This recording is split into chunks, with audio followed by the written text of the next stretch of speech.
At 11 p.m., the Voss Holdings headquarters was cold and silent. CEO Ilara Voss stepped off the 14th floor elevator to retrieve classified documents. Instantly, a large, rough hand clamped over her mouth.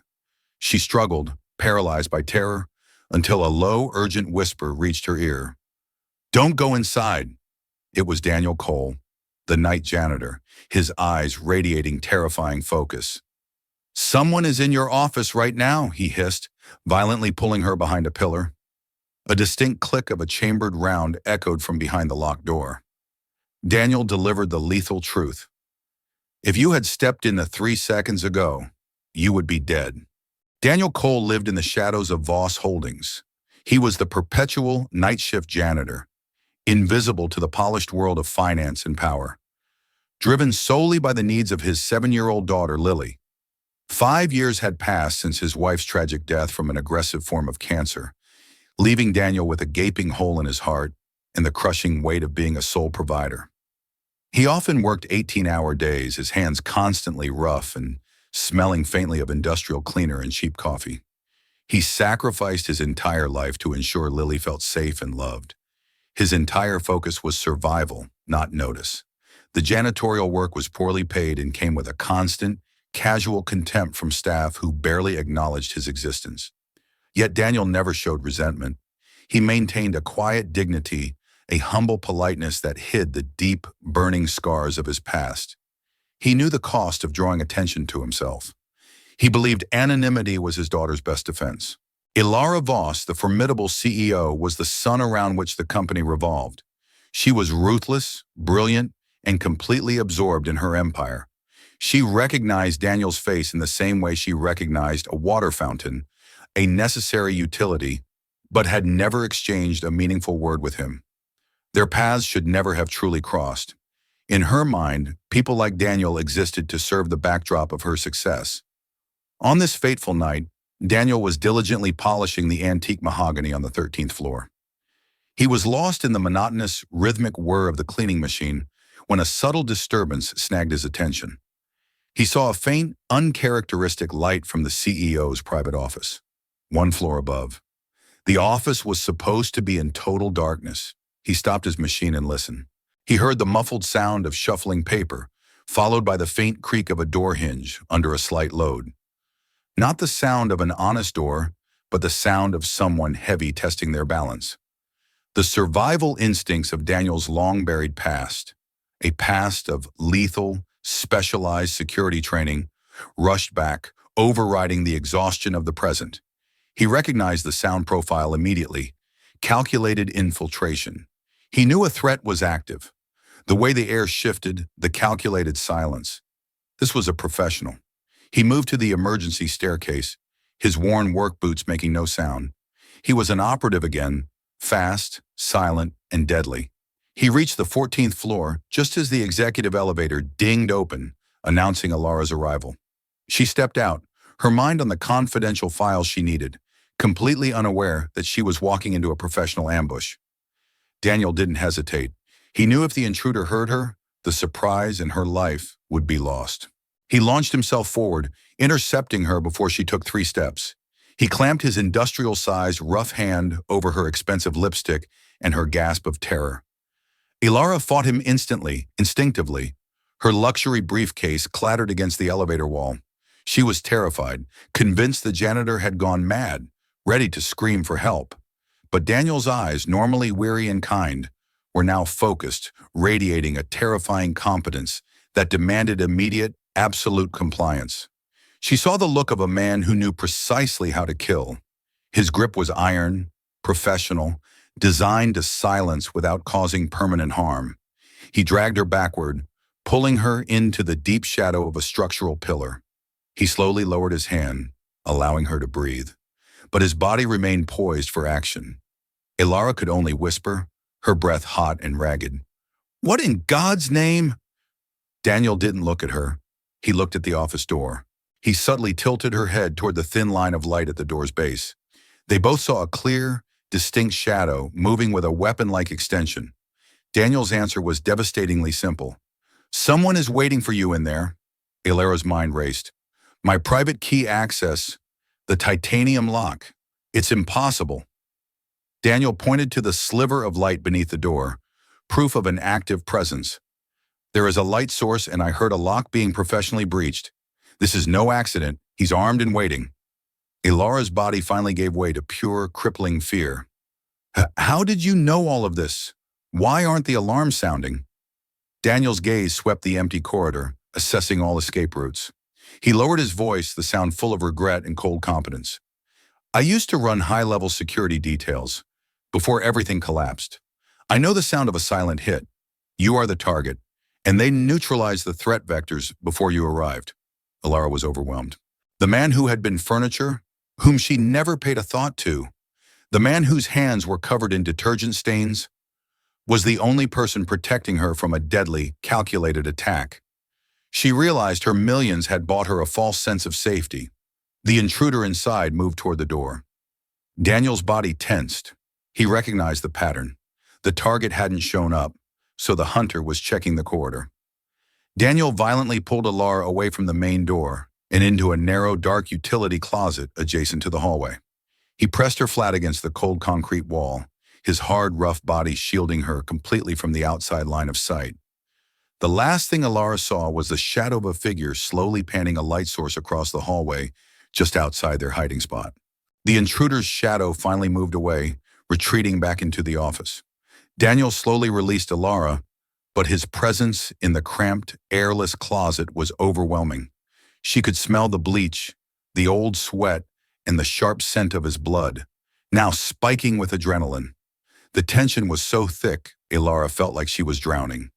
Ilara, recovering her voice, immediately tried to reassert control, her pride wounded. You had no right to manhandle me. You are a janitor, Cole, not a personal guard. You violated my space. Daniel looked at her, his expression weary but firm. He didn't blink. I had every right. You are a person, Ms. Voss, and every person deserves to be safe. I saw the threat. I neutralized the risk to the target. My training dictates action over politeness. Ilara was stunned into momentary silence. She recalled every security meeting, every bodyguard she'd ever hired. Their mission statements were always corporate, focused on protecting valuable assets or mitigating company risk. Daniel simply said, "You are a person." The janitor displayed more humanity and loyalty than her entire executive team combined. Through the gap in the door, they watched the intruder again. He was now rummaging through a fireproof cabinet hidden behind a bookshelf, clearly focused on documents, not cash. He was working with brutal efficiency. Ilara's voice was high-pitched with terror and proprietary anger. That's the contract for the merger. It's worth $80 million. If he gets that, the entire deal collapses. The board will crucify me. Daniel pulled her back gently, reminding her to stay low. Money can be replaced, Ms. Voss. The life it was intended to save, yours cannot. Control your breathing. Focus only on the exit. She was completely silenced. All her priorities, power, wealth, mergers, had been instantly rearranged by the simple, brutal truth of survival. The panic in her chest was a tight, unbearable band. Ilara fumbled frantically for her phone, calling the internal security desk. The phone rang 3 times, 4 times, before being routed directly to a generic, pre-recorded message. No response. The line was intentionally dead. Daniel didn't need to ask. This is deep. Not just a thief. This is high-level execution, Ms. Voss. The communication lines are severed. The security staff is complicit, or they are very conveniently absent. This entire floor is a kill zone. Ilara's face was pale, a sickening sense of betrayal washing over her. Are you implying internal sabotage? Who could hate me that much? My rivals. Daniel's sharp, unforgiving gaze was her answer. He said nothing, but the silence spoke volumes about the poisonous atmosphere of corporate power. He understood human corruption better than anyone. Below them on the ground floor, 2 security guards sat at their monitors, playing a fierce game of poker. They had received a massive, untraceable wire transfer into their offshore accounts and were instructed to ignore any ghost readings or glitches on the 14th floor tonight. The security of the CEO had been traded for cash and a few hours of poker. They dismissed the flickering light on the 14th floor monitor as exactly the technical glitch they were paid to ignore. Ilara, desperate, called her chief operating officer, then her personal assistant. The COO's phone went straight to voicemail. The assistant finally answered, sounding groggy and annoyed. "I'm so sorry, Ms. Voss. I had my phone on silent. I've been asleep for hours. Is everything all right?" The excuses were weak, manufactured, and completely devoid of urgency. The stark reality of her isolation hit Ilara. Every person around her, whom she rewarded with six-figure salaries and immense trust, was ultimately replaceable, disposable, and disloyal. Their commitment ended where the paycheck did. Yet the man in the faded blue janitor's uniform, the man she barely paid minimum wage, was the only one willing to die for her. Daniel raised his hand, his eyes narrowed. He heard the movement. The intruder had secured the documents and was leaving the office, heading back toward the main stairwell. He was coming right past their hiding spot. Ilara, in her panic and shock, accidentally lost her footing and tried to brace herself. Her designer heel caught the edge of a heavy metal bucket filled with murky mop water, which Daniel kept in the closet. Care, ang, clang, splash! The sound was deafening, amplified by the silent, empty marble corridor. They both froze, hearts pounding like frantic drums. Daniel immediately shoved her head down to his chest, shielding her. He prepared for the final, lethal confrontation. The footfalls outside stopped instantly. A heavy shadow fell over the crack beneath their door. The intruder knew exactly where they were. He was coming for them. Daniel pressed his back to the door, his muscles coiled, ready to spring. He whispered, his breath hot and urgent against Ilara's ear, a final command. "The moment he opens this door, you run. Don't look back for any reason. Your life depends on it." The intruder's gloved hand clamped down on the utility door's bolt. The lock mechanism groaned, the cheap metal bending under the pressure. Then the door was violently wrenched open. Ilara shrieked, a small, choked sound. Daniel was already moving. He didn't retreat. He used the door's momentum, pivoting on his back foot, seizing the attacker's wrist in a rapid, specialized lock. With a grunt of effort, he executed a classic sioi nage, shoulder throw, whipping the much larger man over his hip and slamming him hard onto the unforgiving concrete floor of the corridor. The impact echoed like a rifle shot. The attacker roared in shock and pain, immediately recovering with professional speed. He reached inside his jacket and pulled out a tactical stiletto knife. The blade was matte black, designed for silence. Daniel grabbed Ilara, yanking her behind his body. "Behind me! Now! Stay low!" The attacker lunged, the blade flashing wickedly in the dim hallway lights. Daniel twisted, using his non-dominant left forearm, the one roughened by years of cleaning, as a shield, a sacrifice. The blade sliced deep across his arm, severing muscle and tendon. Gah! Blood erupted instantly, soaking his sleeve and splattering against the immaculate white wall. The pain was blinding, sharp, and intense. But Daniel's focus was absolute. The target had to be protected. Ilara screamed, the sound raw and desperate. "You're bleeding! Your arm! You're seriously hurt!" Daniel ignored her. He pressed his lips into a thin line, channeling the pain into focused, destructive energy. With the attacker momentarily focused on the success of his strike, Daniel used the leverage of the knife arm to execute a rapid-fire Gyakut Dori, reverse hand lock. The man's wrist snapped sideways with a sickening crunch. The knife clattered uselessly. Daniel followed up with two short, sharp strikes, one to the solar plexus, one behind the ear, and the attacker crumpled into immediate unconsciousness. The entire sequence, from the door opening to the defeat of the armed intruder, took less than 5 seconds. It was muscle memory, years of training surfacing in a desperate moment. Daniel leaned against the wall, breathing heavily, his left sleeve soaked crimson. He was weak, staggering from blood loss, but his purpose remained absolute. "Ms. Voss, are you uninjured? Speak to me." Ilara, for the first time, rushed to him, not to escape, but to help. She looked at his bloodied uniform, his focused, exhausted eyes. She didn't see the janitor anymore. She saw the man who had traded his blood for her life. The sight of his injury was a physical blow to her heart. But before Ilara could even fully register the magnitude of Daniel's sacrifice, a second figure emerged silently from the emergency staircase. This man was perfectly groomed, wearing an expensive suit and, devastatingly, an official Voss Holdings employee ID badge. The deputy head of security, Robert Vance. Ilara stared, paralyzed by the second, deeper layer of betrayal. It can't be. Robert, you were supposed to be guarding the floor. Daniel didn't panic. He simply nodded. I recognized his gait in the shadows, Ms. Voss. He's the backup, the true orchestrator. The security deputy raised his arm. In his hand was a sleek, black, silenced pistol. He moved with cold, deliberate authority, bypassing the unconscious bodies on the floor. Daniel, running on pure instinct and dwindling adrenaline, immediately placed himself between Ilara and the gun, extending his arms wide, a human shield. You will not die tonight, Ms. Voss. I promise you. The deputy's face was a mask of professional apathy, contempt etched around his mouth. You complicated things, Janitor. You went too far. This ends here. You should have stayed in the shadows. Ilara's voice shook, stripped of all her CEO power. Why, Robert? After 10 years? Why would you do this? I trusted you with my life. The deputy sneered, enjoying the reveal. Trust is cheap, Ilara. You were about to sell the company. The purchasing consortium has a simple, non-negotiable term. You must be removed. Permanently. I was simply securing my retirement package, a very large one.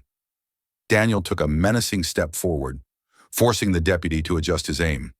You want her? You have to move through me first. Your contract is terminated. The deputy leveled the pistol, his finger tightening on the trigger. In that split second, Daniel saw the only option left. He grabbed the long, heavy, blood-spattered mop handle he had used as a makeshift weapon earlier and launched it like a ballistic spear at the deputy's gun hand. The projectile hit the wrist hard. The deputy yelled in surprise, his aim failing. The gun clattered loudly across the floor, sliding under the pillar, out of reach. Daniel closed the distance instantly, driving his shoulder straight into the man's stomach with a powerful Yoko Gak side body drop. They wrestled violently, rolling across the slick, blood-smeared floor. Daniel took a savage elbow to the jaw, the room spinning violently. He tasted copper and pain, his strength flagging rapidly due to the injury.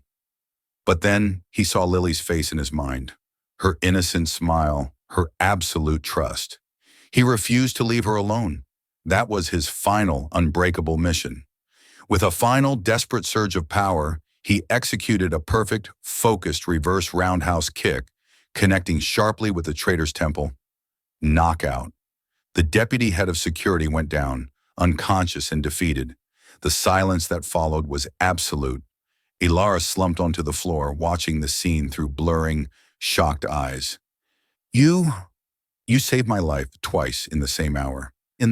You were ready to die for me. Daniel leaned against the wall, fighting to stay conscious, wiping his bloodied hand across his forehead. His voice was barely a whisper. I told you, no one gets to hurt you. Not on my watch.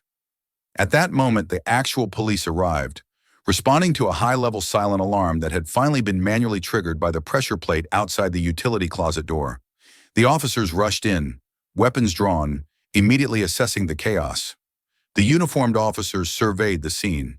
2 high-profile executives lying unconscious, a powerful CEO kneeling in shock, and a blood-drenched janitor standing over them like a tired, injured gladiator. As the paramedics secured Daniel's arm, a lead investigator reviewed the camera footage on his phone, watching the brutal professional efficiency of the janitor's counterattack. The precision was alarming. The officer looked up at Daniel, his voice heavy with respect and realization. You weren't a security guard, were you, sir? That was a full tactical takedown. You were a special operative, correct? I recognize that technique. Daniel went silent, his secrets laid bare by the trauma of the night. Ilara repeated the question, her voice filled with a desperate need for the truth. Daniel, what are you hiding from me? Who are you, really? Daniel sighed, the exhaustion of carrying his secret finally crushing him. He looked directly into her eyes, no longer ashamed of his past. I was a top-tier field operative for executive protection. I protected high-level diplomats and politicians across the globe. I left the service when I lost my wife. The danger was too great. Since then, I only wanted to live a normal, invisible life with my daughter. Just Daniel Cole, the janitor. Ilara stood in silent awe, finally understanding why the quiet, tired man fought with such lethal, calculated grace. Despite the immediate arrival of a company ambulance, Daniel refused transport to the hospital. "I need to go home. Lily is waiting. I won't worry her. I'll stitch this myself. I've done worse." Ilara, sensing his absolute devotion, overruled the paramedics and insisted on taking him home in her personal armored sedan. "No, Daniel. You need professional care, but I will take you to the clinic and then to your home myself. I need to be sure you are safe." She felt a fierce, protective instinct toward him, a profound sense of responsibility. The journey from the sterile, skyscraper headquarters to Daniel's small, modest apartment building was a stark geographical and emotional divide. The car pulled up to a simple, aging complex. After a quick stop for stitches at an urgent care clinic, they finally arrived. The lights were on in Daniel's window. Lily, hearing the strange car, rushed out. She stopped instantly, her eyes widening at the sight of Daniel's bandaged arm and his exhausted, pale face. "Daddy! Daddy, what happened? Are you hurt bad? Did the mop fight back?" Daniel immediately reassured her, kneeling despite the pain. "I'm fine, my angel. Just a scratch. I just had to stop some mean people from hurting my boss. It was a big adventure, but now Daddy is home." Lily's eyes were locked on Ilara, the elegant woman in the expensive suit and smelling faintly of expensive perfume and hospital antiseptic. Ilara stepped into the small, warm living room, taking in the contrast, the threadbare carpet, the simple hand-me-down toys, the pervasive sense of deep, abiding love. It was messy, it was real, and it was sacred. It was a world completely outside her gilded bubble of cold, corporate efficiency. Lily, recovering from the initial fear, offered Ilara a chipped plate. "Are you Daddy's friend? You have to eat my cookies. They're still warm. I made them all by myself. No help." Ilara's composure finally broke. She took a cookie, her eyes filling with unexpected tears. She laughed, a genuine, joyful sound she hadn't experienced since before she became CEO. She felt an overwhelming sense of security she hadn't realized she was missing. Later, as Daniel rested on the sofa, Ilara stood by him, her voice low and filled with painful self-reflection. "You risked everything for me, Daniel. Your freedom, your life, your chance at a peaceful existence. For the person who never once cared enough to even learn your name properly. I feel utterly ashamed." Daniel looked up, a small, tired smile on his lips. "I didn't need your care, Ms. Voss. I just needed you to live. Lily needed me to be a good man tonight. It was my duty, and I saw the fear in your eyes. That fear deserves protection." Ilara's face was resolute. "I am done living with betrayal and lies. The people I trusted tried to kill me. I need honesty. I need protection. What if I need you to help me long-term? Not as a janitor, but as a genuine partner in security and trust?" Daniel looked down at his daughter, who had crawled onto the sofa and was leaning her head trustingly on Ilara's thigh, already asleep.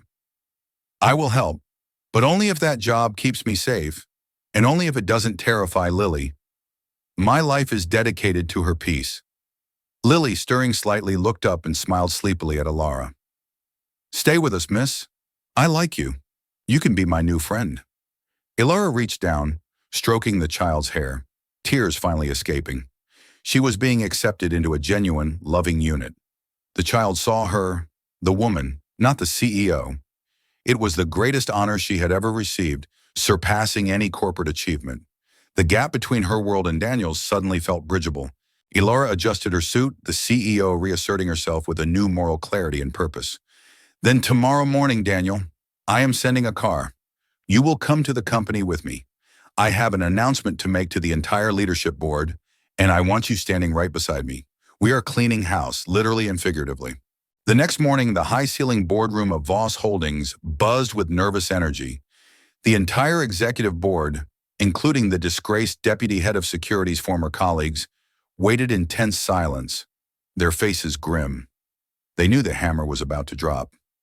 Ilara walked to the head of the table, her composure absolute. She didn't offer pleasantries. She commanded the projection screen to display the unedited security footage from the 14th floor, the ultimate evidence of their compromised security and deep-seated betrayal. The room watched the horrifying sequence, the CEO's life being saved, the brutal fight, the moment the janitor took the knife for her, and the final humiliating defeat of the company's deputy head of security.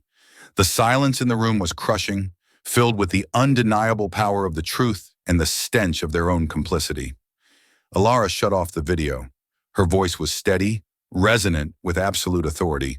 The people you see lying on the floor were employees I trusted with my life and with this company's security. If not for this man, the man many of you overlooked, the man some of you dismissed, I would not be standing here right now. The failure of my leadership was in trusting titles over character. The executives, feeling the full weight of their own contempt and failure, lowered their heads. Ilara looked directly at Daniel, who stood awkwardly near the door, wearing a clean shirt but still bearing the fresh bandage on his forearm. Daniel Cole is not a janitor. He is the guardian of my life and the protector of this company's future. Daniel felt a flush of embarrassment, wanting nothing more than to retreat to the quiet anonymity of the service elevator. But Ilara blocked his path, her gesture imperious. She announced her decision, the words slicing through the tension. Effective immediately and with full executive authority, Daniel Cole is appointed as the new Chief of Operational Security and Risk Management. His first duty will be a full internal audit. Anyone who fails the audit will join his predecessor. The entire boardroom erupted in stunned, disbelieving whispers. The ultimate power reversal. The janitor was now one of the highest-ranking, most powerful employees. Daniel stepped forward, shaking his head. Ms. Voss, I appreciate the offer, but this is too much. I don't think I should. Ilara met his gaze, her voice dropping to a gentle but firm tone. I do not trust anyone else to stand watch over me and my company. Your loyalty is pure. Your skills are unmatched. I need you, Daniel, and you need a job that honors your skills and keeps you home with your daughter. At that moment, the boardroom door opened again. Lily, having been escorted by Ilara's new vetted assistant, walked purposefully to her father. She had traded her new dress for jeans and a bright smile. She hugged Daniel's leg fiercely. Please say yes, Daddy. Take the job. You're the best guard ever. And it's daytime. Daniel looked down at his daughter's beaming, trusting face, then across at the powerful woman offering him a new life. He laughed, a deep, joyful sound that acknowledged the end of his self-imposed exile and the start of his true purpose. Ilara leaned in, whispering the real reason, her gaze locked on his. I don't just want you to protect my assets, Daniel. I want you fully in my life, both of you. Daniel stood tall, his posture no longer that of a tired janitor, but a man embracing his destiny. Lily took the hands of both adults, holding them together triumphantly. Yay! Now I have two awesome grown-ups to trust forever. And we get to eat ice cream now, right? Final scene. Daniel, Lily, and Ilara walked out of the Voss Holdings headquarters. Daniel, no longer wearing the blue uniform, but a sharp, tailored suit, walked beside Ilara, his hand holding Lily's small one. Three figures stepping into the brilliant morning light. No longer separate worlds, but a new, improbable family, forever bound by the single, life-saving whisper in the dark. If you believe stories like this deserve to be told, leave a comment and subscribe.